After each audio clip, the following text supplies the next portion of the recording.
So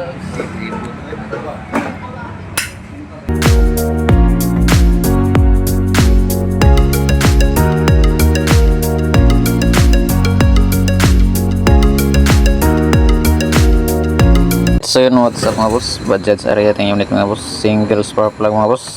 So ang issue nito mga boss, biglang mamatay kapag uminit ng engine mga boss, no? Lalo na sa paangat, kahit di paangat mga boss, tumatakbo ng mga 100 meters, biglang mamatay yung engine mga boss, no? So ito po ang isa sa issue ng mga single spark plug mga boss.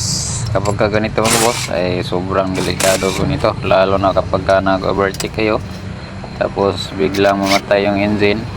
Ayun, delikado po ito mga boss. So ito po ating gagawin mga boss ngayong araw na to. Mula po ito si customer sa lungsod ng Aurora mga boss, Subuang Adersor. So tinanggal natin ang cylinder head mga boss, at ito ang kanyang piston. Malaki po ang kanyang piston mga boss. Ito na ang kanyang cylinder head mga boss. Ito ang dahilan mga boss, oh.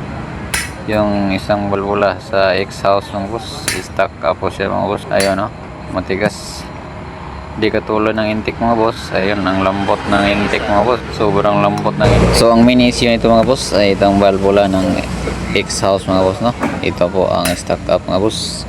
Isa po ito sa dahilan bigla siyang mamamatay mga boss. Ito na natin gawin mga boss, linisan muna natin kahit konti lang, konting linis lang naman, kasi hindi naman ang linis ang ating pakay nito mga boss, ang valvula. Ito natin gagawin mga boss, gagamitan natin ng liha mga boss, yung manipis lang.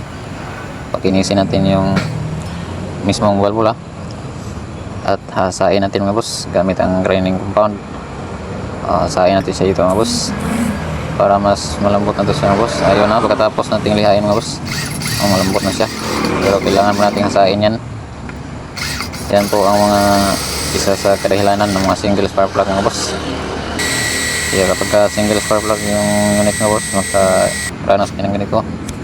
Naisip yung biglang mamatay yung engine mga boss, tapos lumalagitik bago mamatay, ay barbula po yan mga boss. At ito natin ginawa mga boss, hasain natin ito mga boss. Kunting hasa lang ito mga boss, goods na to siya. At pagkatapos nating hasain mga boss, ay buuin na natin to. Lagyan natin ng kunting langis yung mga bearings niya mga boss, at saka dito sa rocker arm mga boss. At yun, nilagay na natin yung cylinder gasket mga boss, at ito na ang cylinder head mga boss, para ma-road test na natin to siya mga boss, para makauwi na si customer, no.